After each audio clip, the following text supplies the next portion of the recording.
Lanjut, kita beralih ke empirisme. Empirisme ini yakni doktrin filsafat yang menekankan pada pengalaman indera. Jadi mengecilkan peranan akal. Ada tokohnya itu ada 3 ya.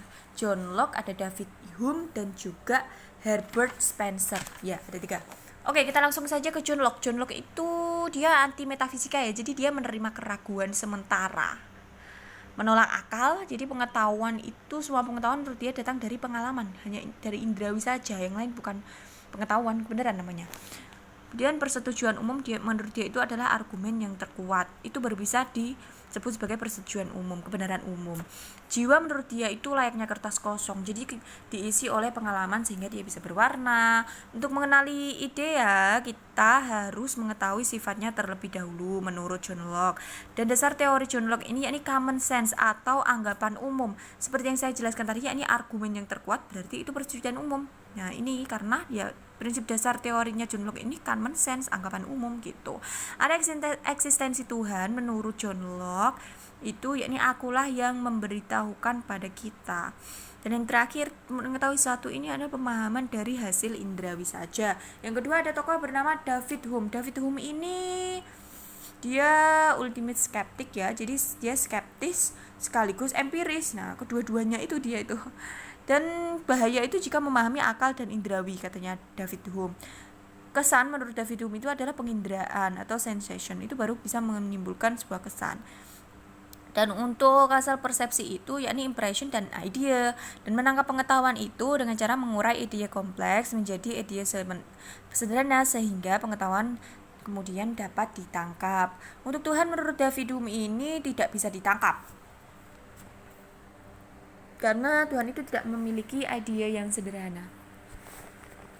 Next, ada argumen antites sesuatu menurut David Hume.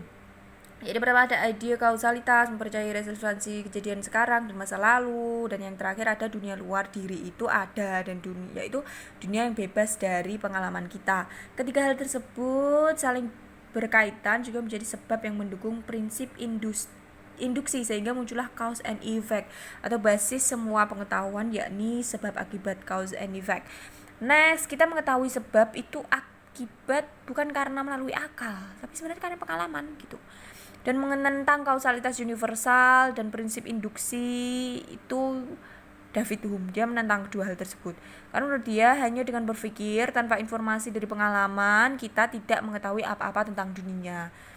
Kemudian tokoh terakhir dari empirisme ini ada Herbert Spencer, yaitu terkenal dengan istilah The Great Unknowable. Jadi dia itu teka-teki besar, dia itu bermula dari situ ya.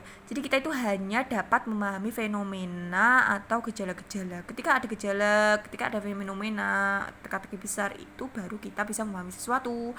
Next, ada ide-ide keilmuan, pada akhirnya adalah penyajian realitas yang tidak dapat dipahami, dan seluruh pengetahuan itu relatif menurut Herbert Spencer.